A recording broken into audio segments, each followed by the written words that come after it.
আত্মার গান, এই গান আমাদের রক্তের মধ্যে মিশে আছে। যে কোনো মানুষ এই গান 1 মিনিট চোখ বন্ধ করে গাইলে চোখ দিয়ে জল চলে আসে।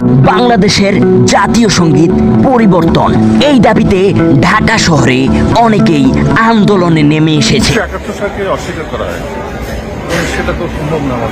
এরা 71-এর পরাজিত শক্তি, 71-এই মীমাংসা হয়েছে এদের সম্পদ। বাতাস যার, আকাশ যার, যিনি সৃষ্টি করলেন ওনার প্রশংসা কই? বিতর্ক সৃষ্টি হয় এমন কোন জায়গায় আমরা হাত দেব না। আমরা এতদিন হচ্ছে বিরোধিতা করেছি, আমরা বিদ্রোহ করেছি, এখন আমাদের গঠন করার সময়। কিন্তু আমরা জানি এখনো ষড়যন্ত্রের পরিস্থিতি শেষ হয়ে যায়নি। আসসালামু আলাইকুম রহমতুল্লাহ, সবাই কেমন আছেন? আশা করি সবাই অনেক অনেক ভালো এবং সুস্থ আছেন। সবাইকে স্বাগতম জানাচ্ছি আমাদের আরেক নতুন ভিডিওতে। প্রতিদিনের মতো আমি আপনাদের কাছে রিয়াদ ফারুকী। দর্শক সবাইকে স্বাগতম জানাচ্ছি আমাদের আরেক নতুন ভিডিওতে। আজকের ভিডিও টাইটেল এবং থাম্বনেল থেকে সবাই তোমাদের বুঝতে পেরেছেন আজকে কি বিষয়টা নিয়ে কথা বলবো।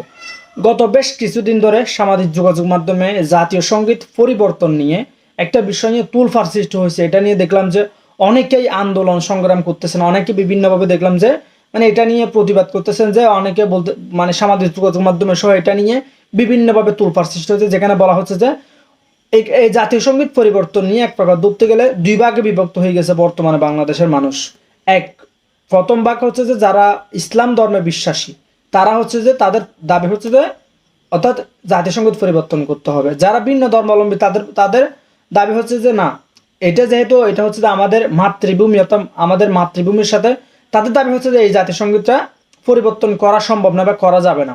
তাদের এটা নিয়ে কিন্তু সামাজিক যোগাযোগ মাধ্যমে অনেকেই অনেকভাবে যুক্তি তুলে ধরছে। অনেকে বলতেছে যে যদি জাতীয় সঙ্গীত পরিবর্তন করা হয় তাহলে 71-এর যে চেতনা বা 71-এর যে বিষয়টা এটা ডাইরেক্ট সরাসরি নাকি অস্বীকার করা হবে। ওদিকে এবার জাতীয় সঙ্গীত পরিবর্তন নিয়ে মুখ খুলেছেন ধর্ম উপদেষ্টা, কিন্তু তিনি কি বললেন সেই ভিডিও ফুটেজটা দেখাবো। অন্যদিকে বর্তমানে এই যে জাতীয় সঙ্গীত পরিবর্তনে যখন সামাজিক যোগাযোগ মাধ্যমে নানাভাবে তুলফার সৃষ্টি হতে পারে সে বিষয় নিয়ে মুখ খুলেছেন বর্তমান সরকারের অন্যতম উপদেষ্টা নাহিদ ইসলাম। তিনিও দেখলাম যে বেশ কিছু গুরুত্বপূর্ণ বিষয়ে কথা বলেছেন। তিনি বলতেছেন যে এই যে বর্তমান সময়ে যদি জাতীয় সঙ্গীত পরিবর্তন করা হয়, এক প্রকার ধরতে গেলে এখন বর্তমানে যে আমাদের যে সাম্প্রদায়িক সম্প্রতি যে একটা ঐক্যতা সেটা নষ্ট হওয়ার সম্ভাবনা রয়েছে। এই বিষয়টা নিয়ে আমরা তাদের দুইজনের মন্তব্যগুলো শুনবে। পাশাপাশি জাতীয় সঙ্গীত পরিবর্তন নিয়ে আব্বাসী হুজুর দেখলাম যে বেশ কিছু মন্তব্য করেছে। তো আজকের ভিডিওটা একটু বড় হলেও আপনাদেরকে অনুরোধ করবো ধৈর্য সহকারে ভিডিওটি সবাই শেষ পর্যন্ত দেখবেন। আর বেশি কথা না বলে আপনাকে অনুরোধ করবো যারা আমাদের চ্যানেলটি এখন চ্যানেল সাবস্ক্রাইব করে সাথে থাকবেন। এক মুহূর্ত না জানেন সবাই ভিডিওটি ধৈর্য সহকারে দেখতে থাকবেন। আর বেশি কথা পারছি না, আমরা একটা ভিডিও ফুটেজের মাধ্যমে একটু বিস্তারিত দেখে আসবো। অস্বীকার করা হয়, সেটা তো সম্ভব না। এরা 71-এর পরাজিত শক্তি, 71-এই মীমাংসা হয়েছে এদের সম্পর্কে। আমরা এদের সম্পর্কে নতুন করে কিছু বলতে চাই না। আমাদের জাতীয় সঙ্গীত আমাদের জাতীয় সঙ্গীত এটাই থাকবে, পরিবর্তন হবে না। রাজনৈতিক জ্ঞানদমি আমার খুব কম। আমি বুঝি যে এমন কিছু হোক যাতে আমাদের এখানে সম্প্রীতি নিয়ে ভালোবাসা, পরস্পর প্রতি ভালোবাসা নিয়ে, সম অধিকার নিয়ে আমরা যেন একটা বাংলাদেশ বাস করতে পারি। পরিবর্তনের পক্ষে নই।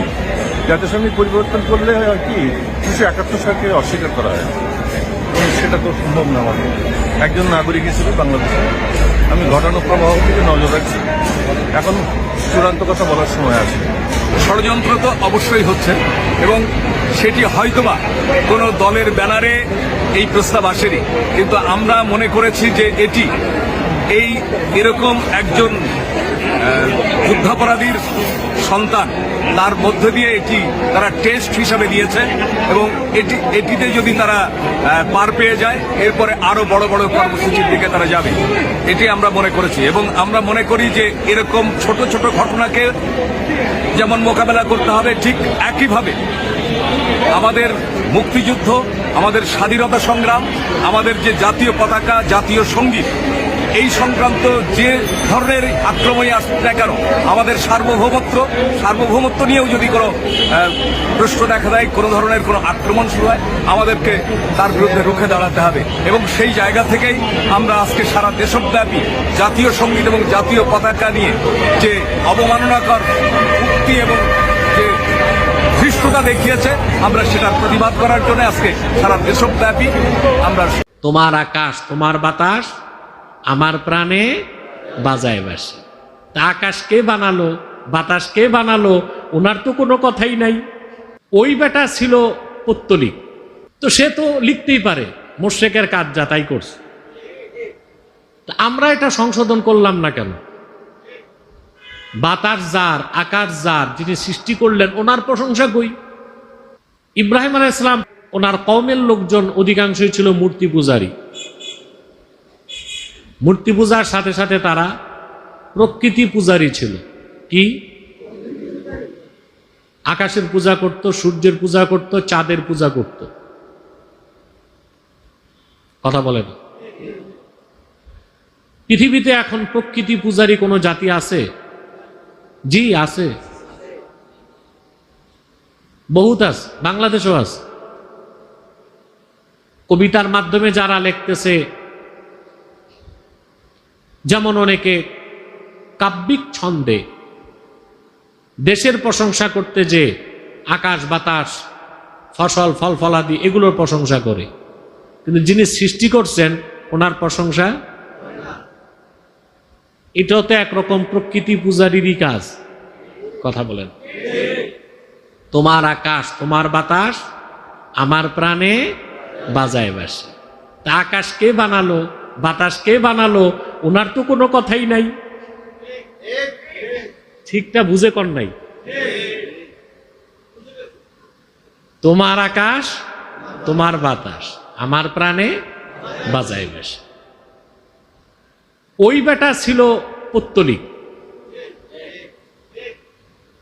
তো সে তো লিখতেই পারে মুশরিকের কাজ যা তাই করছে। তা আমরা এটা সংশোধন করলাম না কেন? বাতাস যার, আকাশ যার, যিনি সৃষ্টি করলেন ওনার প্রশংসা কই। কথা বলেন, তো ঘুরে ফিরে প্রকৃতি পূজারীও আছে এখন। বিতর্ক সৃষ্টি হয় এমন কোন জায়গায় আমরা হাত দেব না। দেশে সামাজিক যোগাযোগ মাধ্যমে জাতীয় সঙ্গীত পরিবর্তন নিয়ে এক দীর্ঘ বিতর্ক চলমান। পক্ষে বিপক্ষে জনগণের সমান অবস্থান স্পষ্ট, কিন্তু এতদিন এই বিষয়ে কোনো মন্তব্য প্রকাশ করেনি অন্তর্বর্তীকালীন সরকার। এমন অবস্থায় সরকারের পক্ষ থেকে এগিয়ে এসেছেন ধর্ম উপদেষ্টা ডক্টর আ.ফ.ম. খালিদ হোসেন। তিনি জাতীয় সঙ্গীত পরিবর্তন ইস্যুতে নিজেদের অবস্থান পরিষ্কার করেছেন, জানিয়েছেন অন্তর্বর্তীকালীন সরকার দেশ সংস্কারের সময় কোনো ধরনের বিতর্কে জড়াতে রাজি নয়। 7 সেপ্টেম্বর শনিবার বেলা 11টায় রাজশাহী মহানগরীর নওদাপাড়ায় অবস্থিত আল মারকাজুল ইসলামী আজ সালাফি মাদ্রাসা পরিদর্শন এবং শিক্ষক শিক্ষার্থীদের সঙ্গে মতবিনিময় সভায় একথা বলেন তিনি। জাতীয় সঙ্গীত পরিবর্তন ইস্যুতে এই ধর্ম উপদেষ্টা বলেন, বিতর্ক সৃষ্টি হয় এমন কিছু করবে না অন্তর্বর্তীকালীন সরকার। ধর্ম উপদেষ্টা আরো বলেন, মসজিদ মন্দির এবং মাজারে হামলা গর্হিত কাজ। ধর্মীয় উপাসনালয়ে যারা হামলা চালান তারা মানব বিরোধিতা করেছি, আমরা বিদ্রোহ করেছি, এখন আমাদের গঠন করার সময়। কিন্তু আমরা জানি এখনো ষড়যন্ত্রের পরিস্থিতি শেষ হয়ে যায়নি। সরকার এবং সরকারের বাইরে বিভিন্ন জায়গায় সেই ফ্যাসিস্টদের দোসররা রয়ে গেছে, যারা নানাভাবে পরিকল্পনা করছে। কিন্তু ছাত্র জনতার পক্ষ থেকে কিন্তু বলা হয়েছে যে আওয়ামী লীগকে বা ফ্যাসিস্ট এবং তাদের দোসরকে পুনর্বাসনের চেষ্টা করা হলে তাদের বিরুদ্ধে কঠোর ব্যবস্থা নেওয়া হবে। আমাদের রক্তের দাগ এখনো শুকায়নি, আমাদের ভাইরা এখনো হাসপাতালে আছে আহত অবস্থায়, আমাদের বোনেরা, এবং এখনো আমাদের ভাই বোনেরা কিন্তু শহীদ হচ্ছে।